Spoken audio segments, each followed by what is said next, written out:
When I was 13, my mom and dad let me go trick-or-treating for the first time without any supervision. All these years later, I can still remember how psyched I was that I was allowed out on my own for the first time. But little did I know, it would prove to be my first and last time trick-or-treating on my own.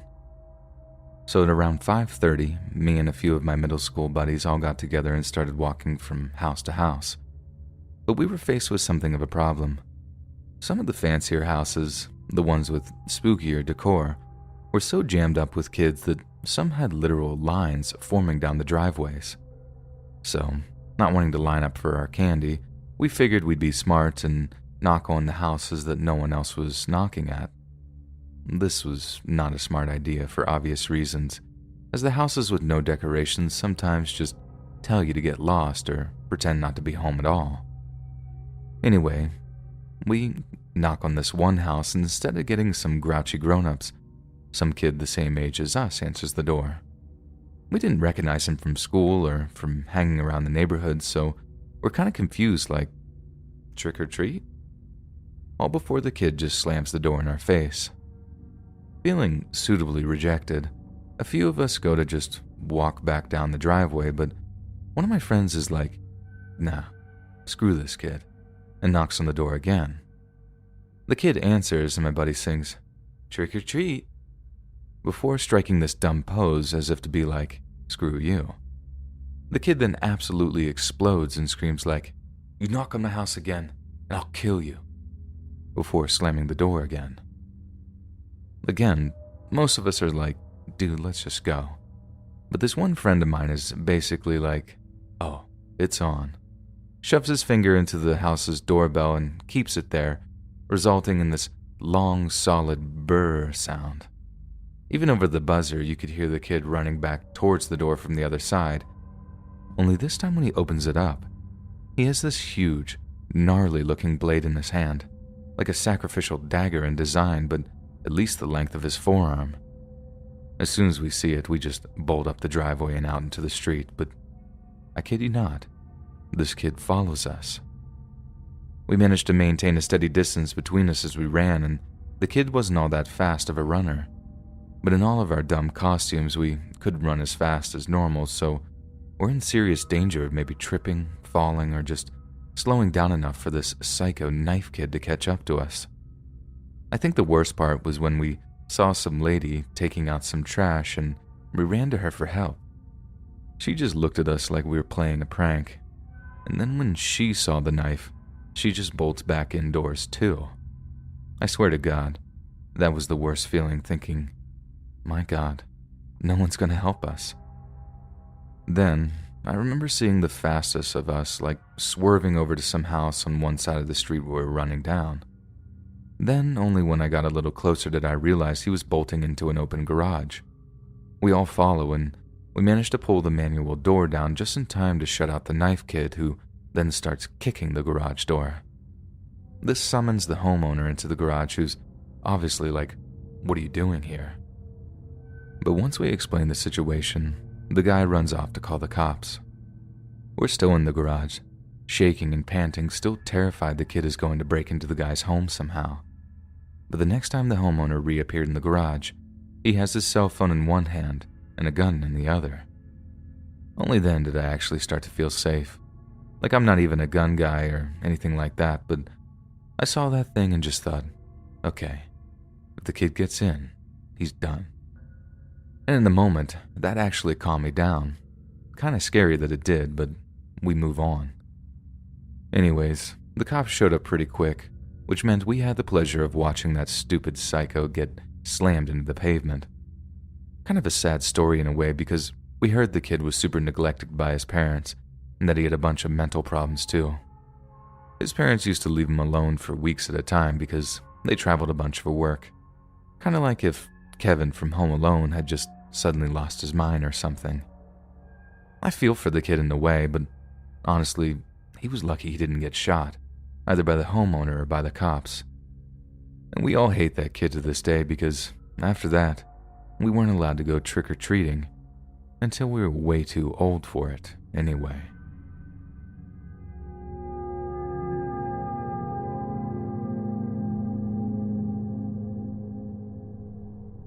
Halloween night. I'm 12 years old, growing up in Fontana, California.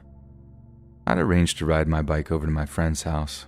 We'd go trick-or-treating in his neighborhood and then ride back home with my candy by 8:30. All goes to plan. I get a fat sack of minis and I'm riding my bike back along the sidewalk. I come across this guy leaning up against a wall, lit up by a streetlight. He's smoking a cigarette, wearing a dark hoodie, and as I get near him, he looks at me and calls out like, "Nice costume, kid." Then steps out into the sidewalk to check out my costume and ask me about it. He was being real friendly and I was way naive, so it's not like alarm bells were going off. He then asked for some of my candy and only then was I worried that he might actually take any of it. I'd have been absolutely heartbroken if I'd gone to all that effort only to get jacked for my candy on the way home. So, I reach into my bag, pull out a few minis, and then hand them over. This seems to satisfy him, and he thanks me for asking what my costume was. My last memory is of me explaining who Nightwing is, and then the next thing I remember, I'm waking up on the concrete and my legs hurt. I turn my head and see my legs are all wrapped up in a bike frame, but I also see the same dude who stopped me pull out a knife and be like, "Give me the bike." I'm so dizzy and stuff that I have to kick the bike away from me just so he could take it, and I realize then that I'm on the floor because the guy knocked me out somehow. I'm guessing with a sucker punch or whatever because I could taste blood in my mouth. He picks my bike up and I somehow find my feet, and I know I should have been scared, but I was only so hazy that I honestly couldn't feel anything but just like a resigned numbness. The whole thing only really hit me when the guy told me to take my shoes off. I had these sick Nike Air Maxes on that were my brother's, navy blue and perfect for the Nightwing costume. They weren't mine, so I told the guy no, that I couldn't give them away because they were my big brother's. That's when the guy hit me again. And although it didn't knock me out, it definitely knocked me on my butt. Then as I'm sitting there, fighting back tears, he actually takes them off my feet, and I'm too scared and upset and mad that I just didn't do anything about it. I just let him. The whole time I'm thinking, this guy might stab me just because. So I just couldn't fight back at all. Then he says something like, "I'll leave you with your candy though." Like he's saying I'm a good guy really. Sure, I just knocked out a 12-year-old, but I'm a good guy at heart. It's one of the few things from my childhood/teenage years that actually still really bugs me to this day, and I still remember walking home in my socks like it was yesterday. My mom and dad called the cops for me as soon as I got home, but they never caught the guy to my knowledge. Sick thing is, the guy's probably still out there, thinking he was a good guy for punching a 12-year-old, but leaving him with his candy.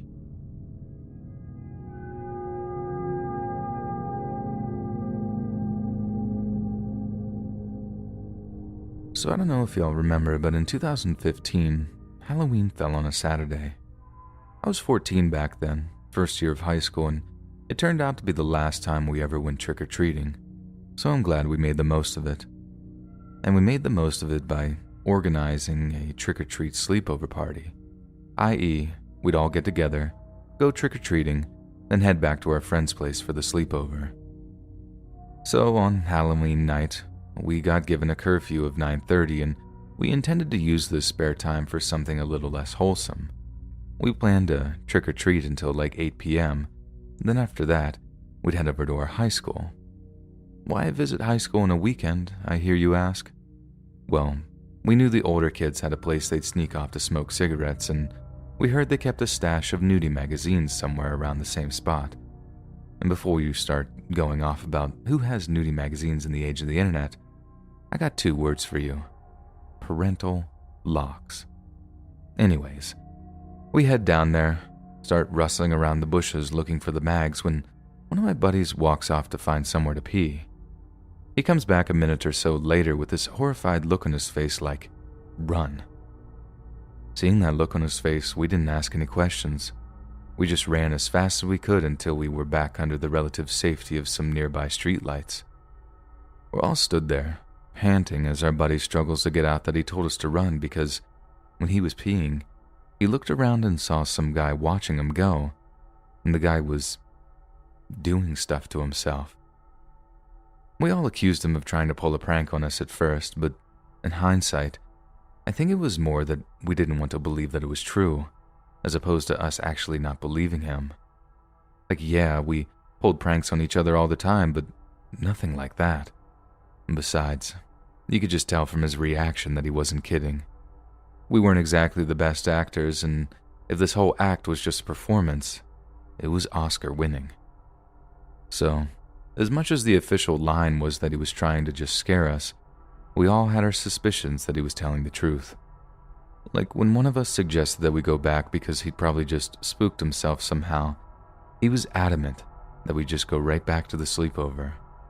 I mean, he told us he'd walk back to our buddy's house alone if that was what it took. Anyway, it was pretty intense, but we moved on from it pretty quickly. Even the kid who apparently saw the guy just did his best to forget about it.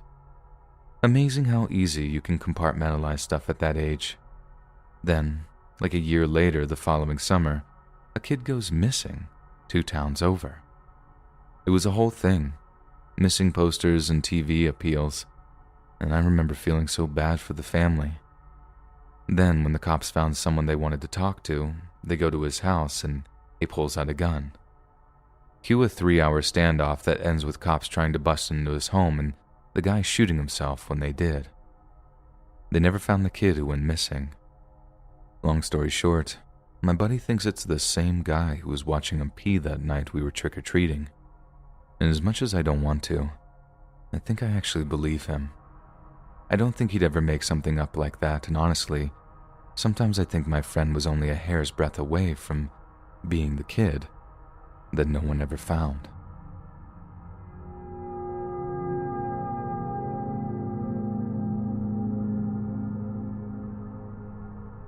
About 10 years ago now, I was living in my first real apartment, and it was Halloween night.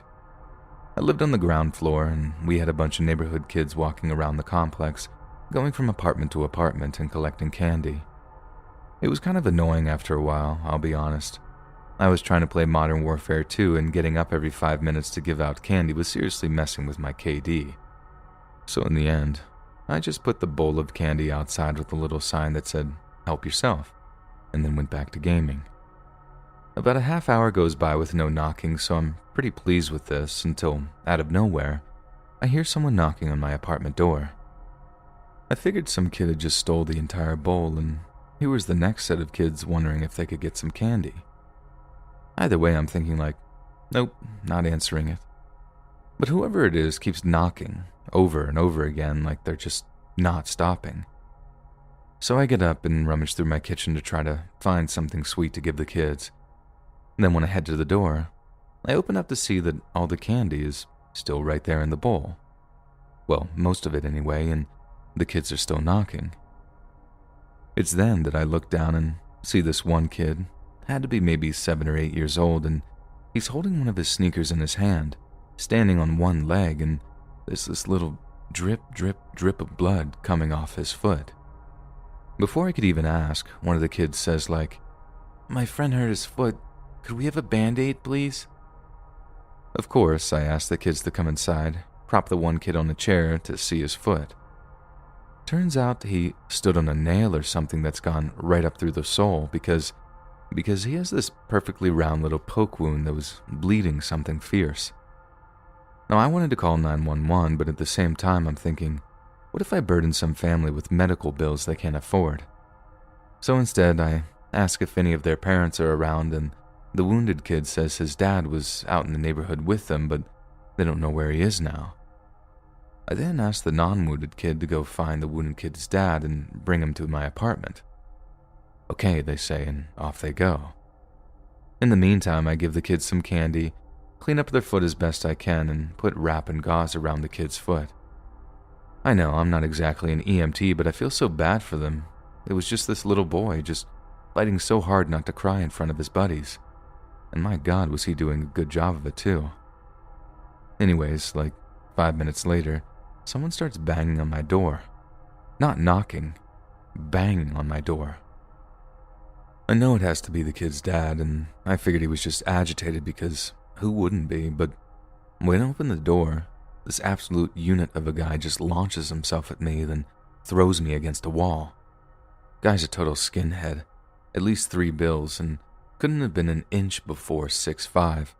Like he could have eaten me alive in one gulp if he wanted to, and he's screaming in my face, "Where's my kid? Tell me where my kid is or I'll freaking kill you. You understand me?" I could barely get a word out. I just pointed into the TV room and we both just heard his kid say, "Dad?" He looks back in the direction of the room, looks back at me, and then runs into the TV room to check on his kid. I'm too scared to walk into the room, and I'm just standing there in the hallway as the guy asks his kid, "What did that guy do to you? Tell me right now." The kid starts crying, not being able to get his words out, which was freaking agony because I'm thinking, "Tell him, kid. Tell him I'm a good guy." But I think the kid was so worried that they were in trouble that all they could do was burst into tears. Every second that went by, that guy was gearing up closer and closer to kill me. You could just see it in his face. And in the end, I had to jump in to explain what had happened, that his kid had cut his foot, and all that had happened is that he had knocked at my apartment to get some medical attention. The dad only believed me when his kid started nodding along with what I was saying. Turns out those kids I sent to look for his dad basically told him 2 things. 1, your son is hurt, and 2, that he's in some strange guy's apartment. That's when the guy puts 2 and 2 together to make 5, then just zooms over to my apartment to rip my head off. Once the guy calmed down, he apologized and offered me $50 out of his wallet to say thank you. I know I should have just taken that idiot's money, but honestly, I think I had like Stockholm Syndrome at the time or something, because I rationalized the whole confrontation away like, of course the guy wants to keep his kids safe from weirdos. I guess I just never understood what the phrase, "no good deed goes unpunished" until that night, and honestly, I just wanted to get back to playing Modern Warfare 2.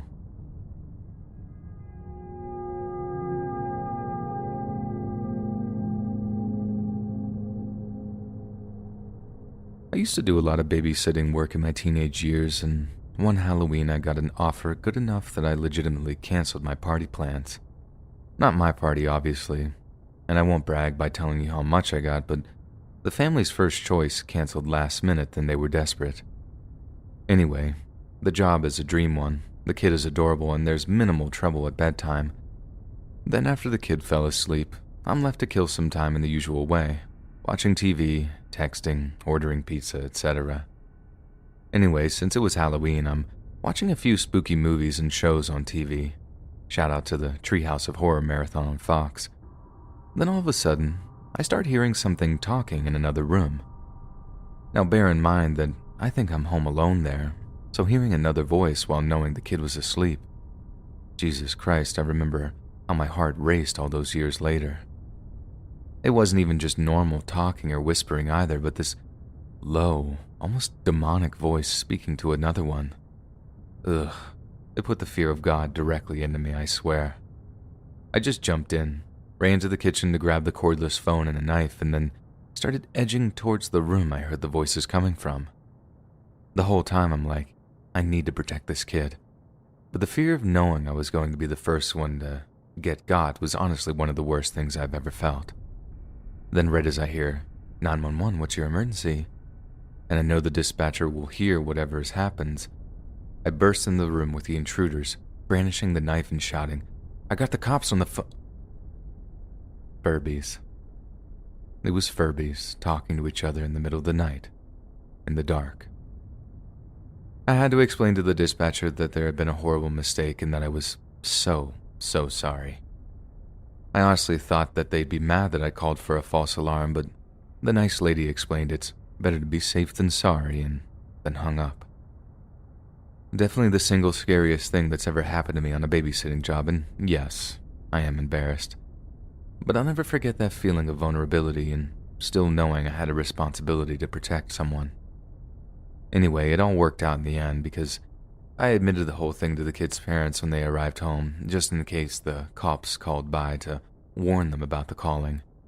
They didn't, obviously, and I was just paranoid they would and that I might end up losing any future work from these two. Luckily, they were actually kind of impressed that I'd protected their daughter like that, and only ever called me in the future when they needed someone to babysit.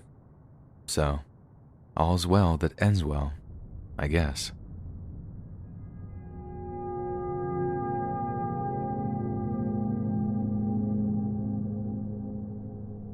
I live out in the country, more woods and fields around me than houses. And back in the day, when we went trick-or-treating on Halloween, we'd basically walk about 3 miles to knock on maybe 10 houses. Luckily, all the surrounding families compensated by giving out about buckets full of sweets, and we still had to walk around dark fields to get at them. So, around where we lived, there were several dirt paths through the woods that farmers used for their tractors and all that during the day. Me and my friends used to use these paths because they're usually quiet and have no traffic, unlike the road. So on Halloween night, when we're all about 15, it had rained during the day, so the paths were all muddy. We'd collected a fair amount of chocolate, so we're heading back, just messing around, when we just so happened to go in a big loop so we could stay out longer. That's the best way of describing it anyway, because the point is, we were able to follow our own footprints through the mud, knowing we'd been the only people walking that way. Or so we thought, because as we're following them, we see this much larger pair of footprints that appear from the tree line and seem to follow us for a bit.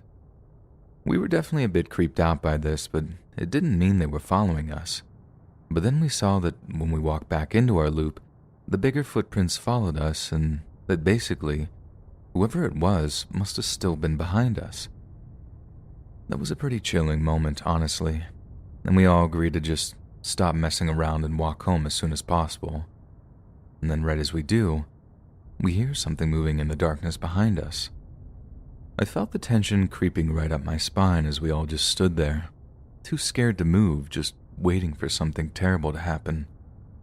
But thankfully, we were able to get home without incident. We never actually saw anyone. No one attacked us or anything, but that sensation that came after realizing we were being followed is one I'll never forget. Especially with it having happened on Halloween of all nights, too.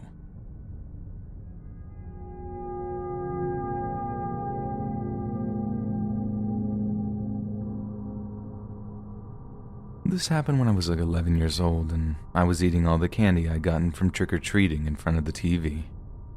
I also had this thing where I'd like to put a bunch of Skittles in my mouth, chew them up, then make like a Skittle ball that I would chew on. Gross, I know, but will I apologize for it? The heck I will. Anyways, something on the show I was watching made me laugh and swallow the ball, which got lodged in my throat. I then experienced a few seconds of absolute terror because I realized I couldn't actually call for help, and that I was probably going to die. Thankfully, my dad heard me knocking something off a countertop and came running in to help. He grabbed me, put me in a Heimlich maneuver thingy, and I coughed that Skittle ball right up as I felt like I was going to pass out. It was super lucky because I really had no idea what I was doing, but one of the worst feelings I'd ever experienced. Definitely never ate Skittles that way again after that, and to this day, I'm still a bit paranoid about eating certain things when alone.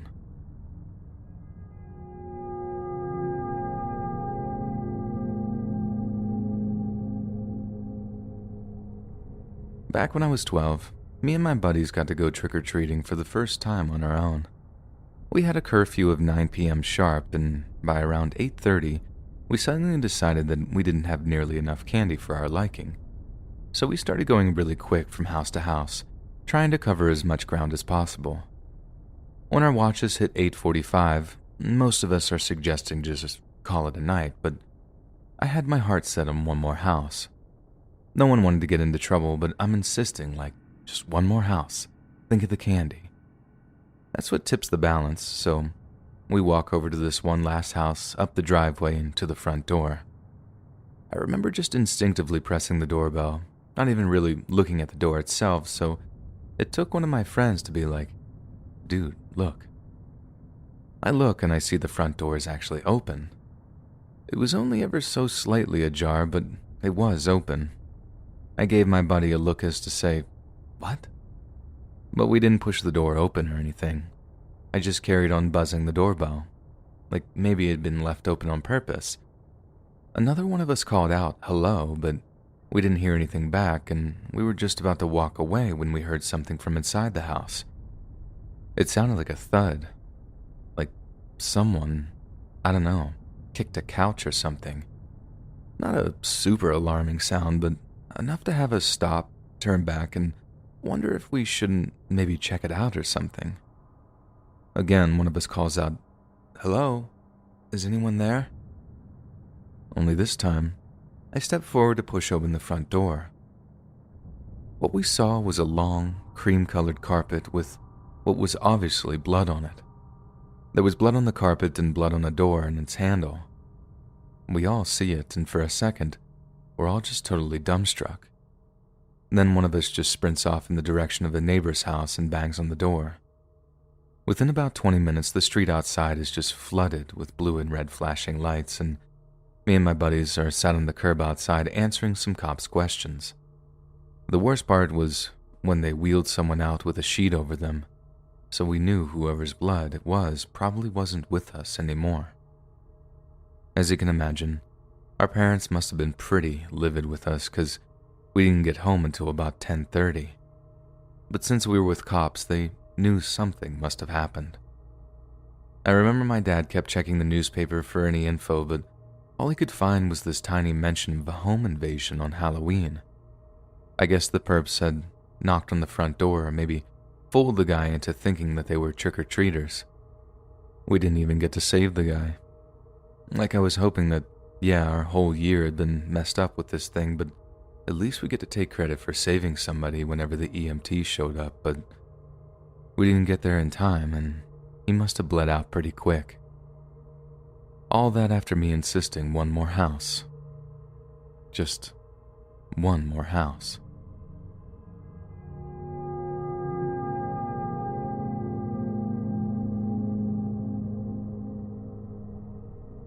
Two years ago, I was driving home late from work on Halloween of all nights. I've been stuck in the office way later than usual, working the tight end of a project with a guy who had a job lined up elsewhere and had otherwise totally checked out. I was angry.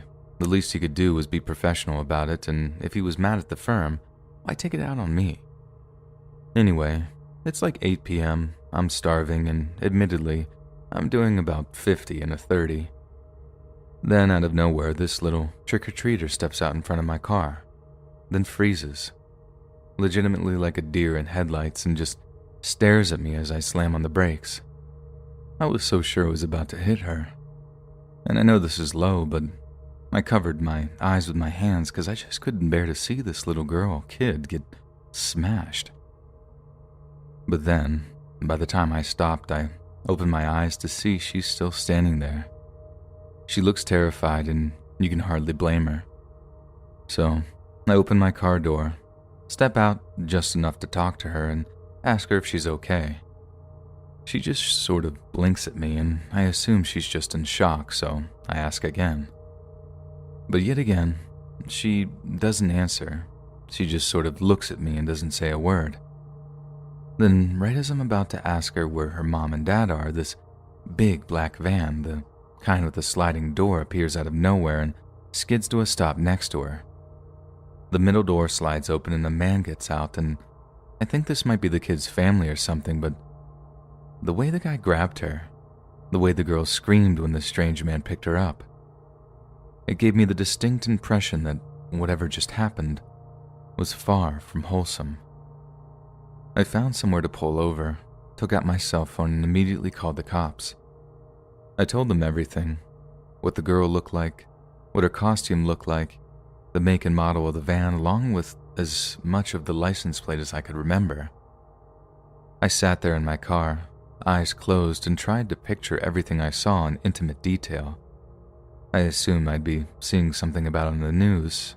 I mean, whenever a kid goes missing, and especially a violent abduction or whatever, it's normally all over the news, right? Not this time. I didn't see a single mention of it anywhere. I tried searching online too, and I didn't find a single report about black vans or child abductions anywhere around Kansas City. It makes me think I misunderstood what I saw.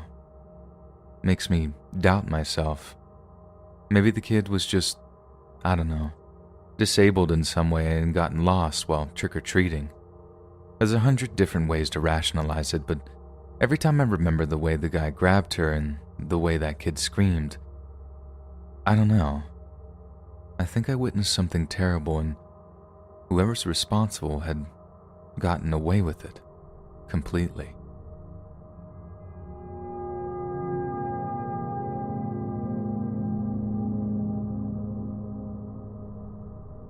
When I was 11 years old, I took my little sister trick-or-treating in our neighborhood. Long story short, there was a lot of trouble back home between my mom, my dad, and my stepdad, this guy called Craig. Craig was a jerk. My mom was a drunk, and Dad was fighting for custody of us.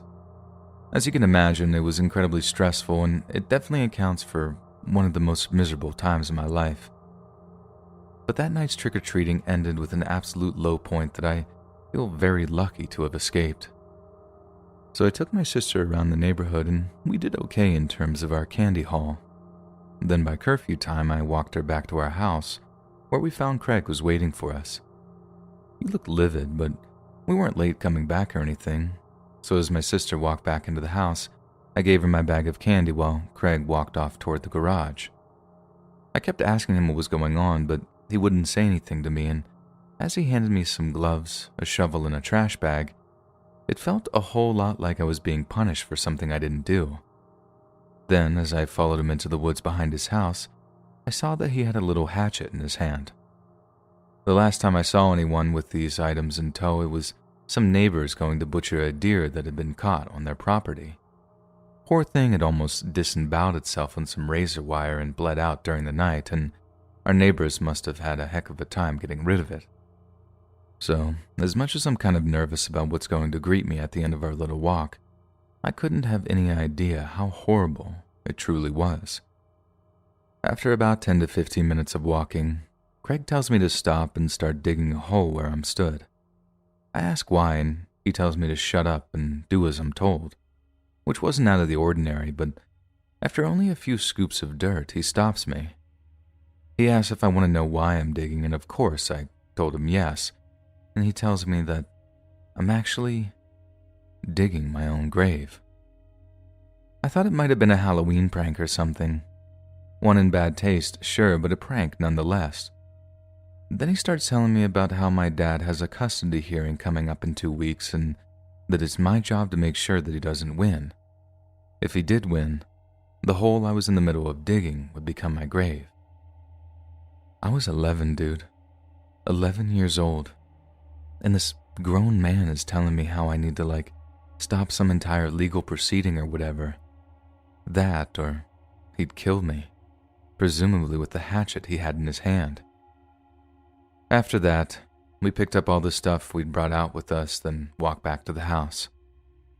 All these years later, parts of me wonder why I didn't react more viscerally to actually being threatened with murder. I didn't cry. I didn't run. I just sort of accepted it. I imagine this is what my therapist calls my childhood traumas, and that I was just so burned out with the abuse and fear and the misery that I just took it in my stride.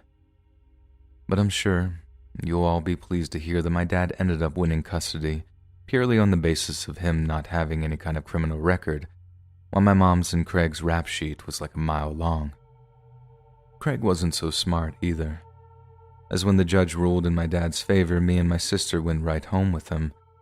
We never saw Craig again, and since my mom refuses to leave him, I haven't actually seen my mom since the hearing. We've talked on the phone a bunch, but I've no desire to see her in person. Not if Craig is still around.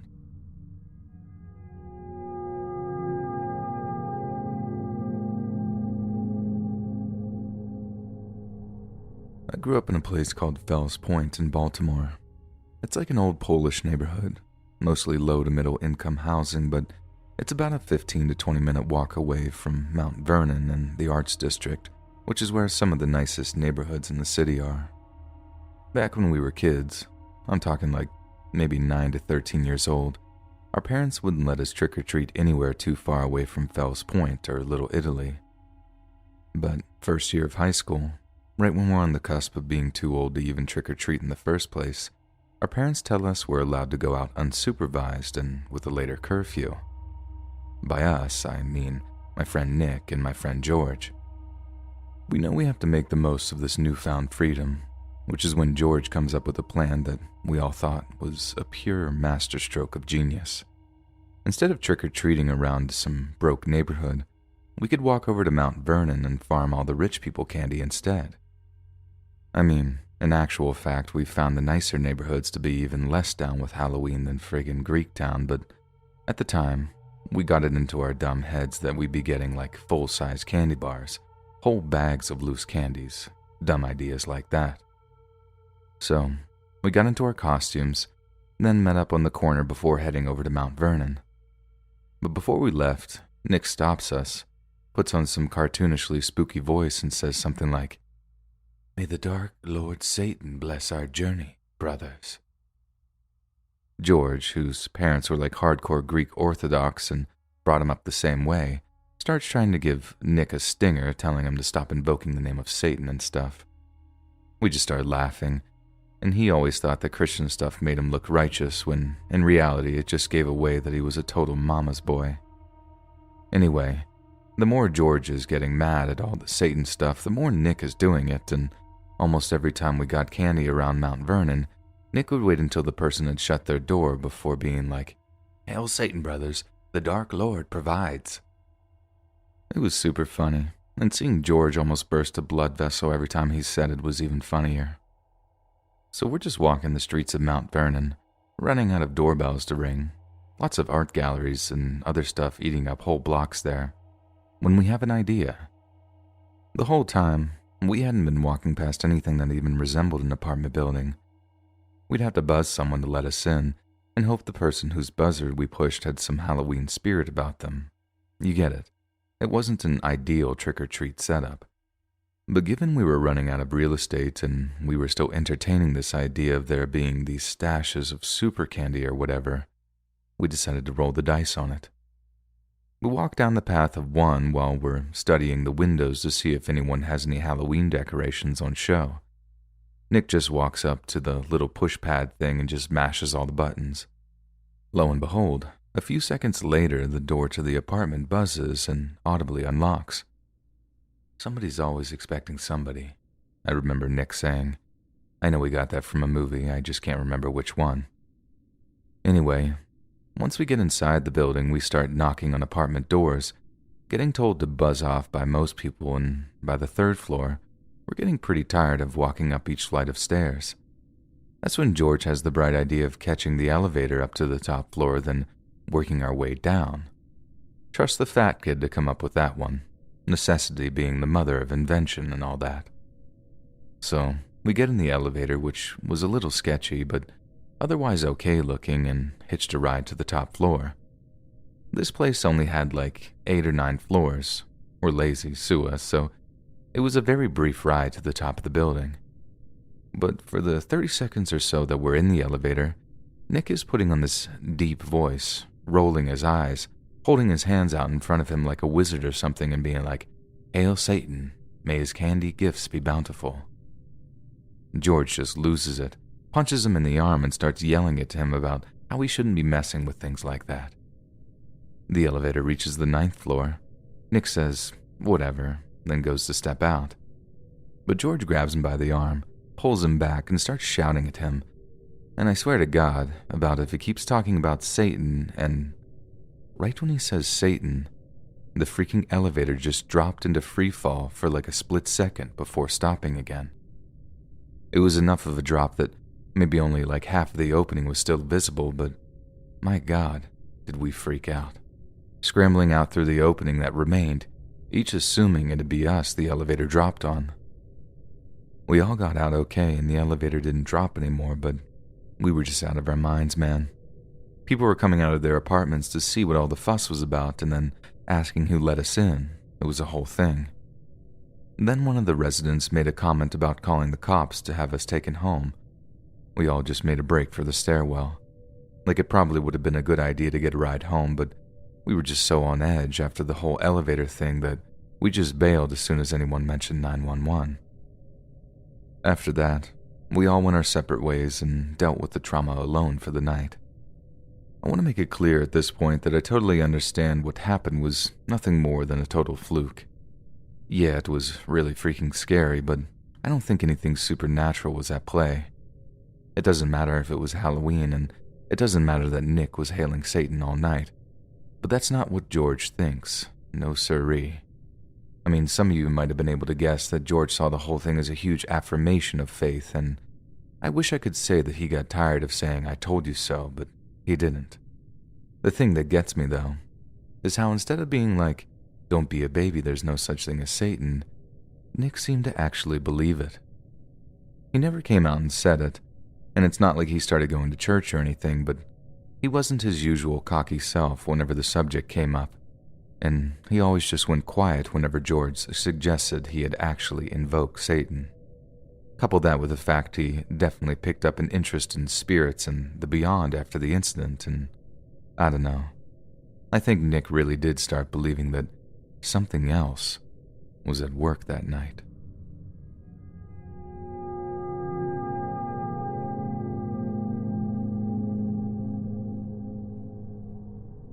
So me and my brothers have a weird relationship in that there are a whole 15 years between us. Yeah, you read that right. 15 years.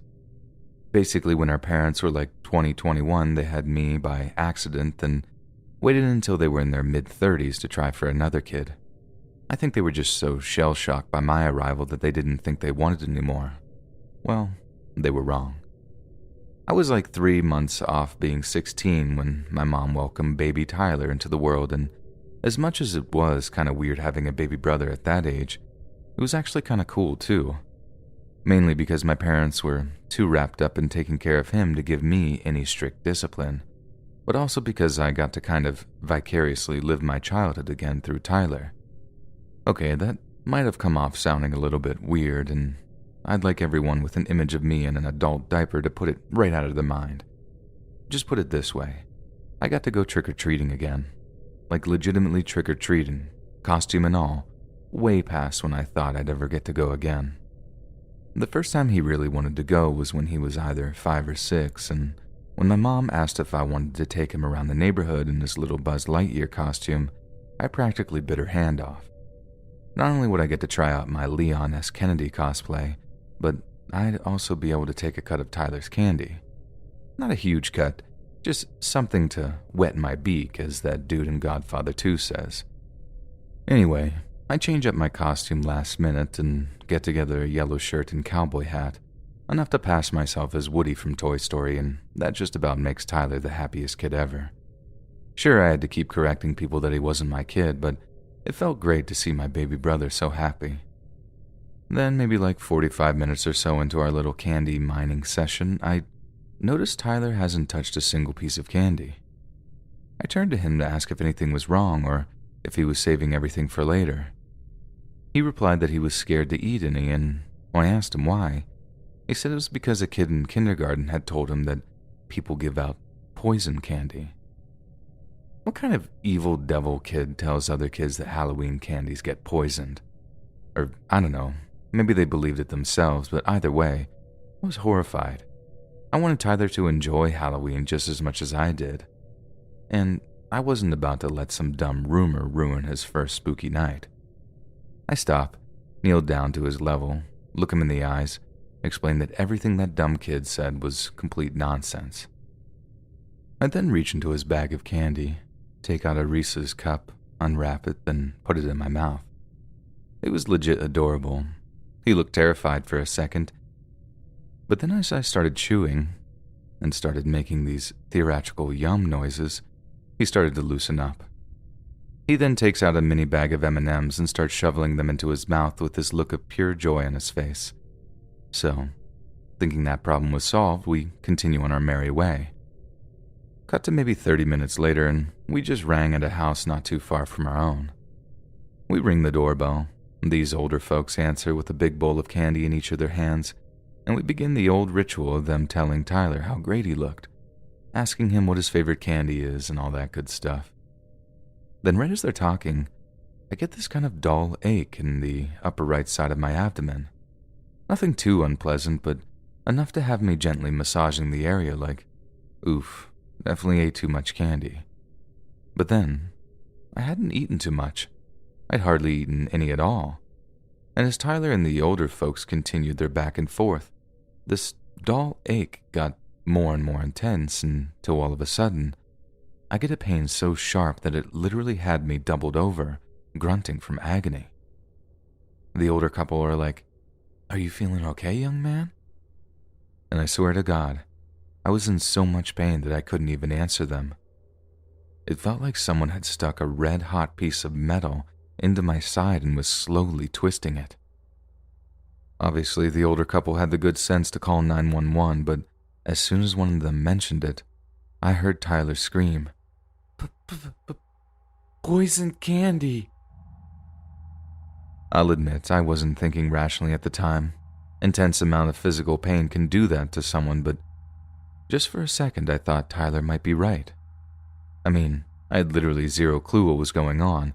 It really did feel like I was dying or something. And okay, spoilers, but it wasn't poison candy. I think that only ever happened one time with those poison pixie sticks or whatever, and the rest is just an urban legend. What happened, though, was a gallbladder attack. Yep, I didn't know what a gallbladder attack was either, but please believe me when I tell you that it was the single worst pain I'd ever felt in my life. The EMTs shot me so full of painkillers in that ambulance that I had no idea what was going on by the time I got to the hospital. I was high as a kite. But honestly, anything seemed far better than feeling that kind of pain again. The doctor said I was the youngest person he'd ever seen have gallbladder problems and that it was partially due to my ongoing weight issues. He said unless I put myself on a diet and exercise routine to reduce my body mass, or the gallbladder problems would be coming back. I'd been meaning to do so for years, but finding the motivation was always the hardest part. Trust me, there's no better motivation to go out on that walk or to skip the pancake breakfast than remembering how much pain I was in that Halloween night. But still, I'm just glad it wasn't actually poison candy, because the only thing scarier than gallbladder attacks is the idea of my baby brother growing to hate the best holiday of the year.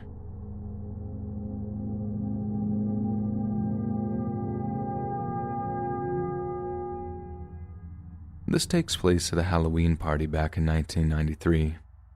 So my mom and auntie were at this Halloween party at a place called the Rising Sun Bar, a little function room / pub in their hometown of Derry in Northern Ireland. They had just turned 18. This was going to be one of their first proper legal nights out, so they were obviously just ridiculously excited, and this excitement only got more and more intense as they dolled themselves up and got ready. It was sort of like a coming of age, and when they arrived, all the older folks were so happy to see these two young ladies becoming women. Anyway, as the night goes on, everyone was having a lovely time. The booze is flowing and the Halloween-themed tunes are thumping over the pub's PA system. People are in costumes. There's a prize for the best one. The whole night sounded just brilliant. Then suddenly, at about 10 p.m., a man walked into the bar in a rather unusual-looking costume, and he just stood there for a moment, looking around the pub at all the people. My mom said it was like one of those record scratch moments where a person walks into the room and everyone kind of stops to look at them. The man is wearing a blue boiler suit and a balaclava, and he's soon joined by two other men dressed in similar attire. I don't think it was like the entire pub that stopped to look at him, nor did the music stop as he walked through the doors, but enough people were paying attention that they heard him shout, "Trick or treat," at the top of his lungs. At that, they all pulled out guns and began firing into the crowd. Mum said it was absolute chaos. There was glass shattering, people falling, everyone was screaming or crying over fallen friends or relatives. I think the only reason they survived was because they had ran behind the bar when all the shooting started going off. Then suddenly, as quickly as the whole thing had started, the gunmen were gone. They killed 8 people that night and wounded just short of 20 others. They destroyed people's lives, changed others forever. all as part of some tit-for-tat revenge thing with the local branch of the IRA. I'm glad most of that stuff is behind us now, but it still threatens to rear its ugly head every so often. I just hope that we, as a people, have the good sense to leave that kind of thing behind us, so that no one ever has to hear the words trick or treat again and actually fear for their life. They caught the blokes that done it too, but the political situation here is so dire that they ended up getting released early as part of the peace agreement. God knows where they are now, but that's just one of the really scary things about living in this island. There are all kinds of monsters walking around, ones that should still be locked up behind bars. But they're free to walk around like they're as good as you and me. When I promise you, if you could have been back in that bar to see what my mom saw, you'd know they deserved anything but freedom. Hey friends, thanks for listening. Click that notification bell to be alerted of all future narrations. I release new videos every Monday, Wednesday, and Friday at 7 p.m. Eastern Standard Time. If you got a story, be sure to submit them to my subreddit, r/Let'sReadOfficial, and maybe even hear your story featured on the next video. And if you want to support me even more, grab early access to all future narrations for just $1 a month on Patreon, and maybe even pick up some Let's Read merch on Spreadshirt. And check out the Let's Read podcast, where you can hear all of these stories in big compilations and save huge on data, located anywhere you listen to podcasts. All links in the description below. Thanks so much, friends, and have a very happy and safe trick-or-treating.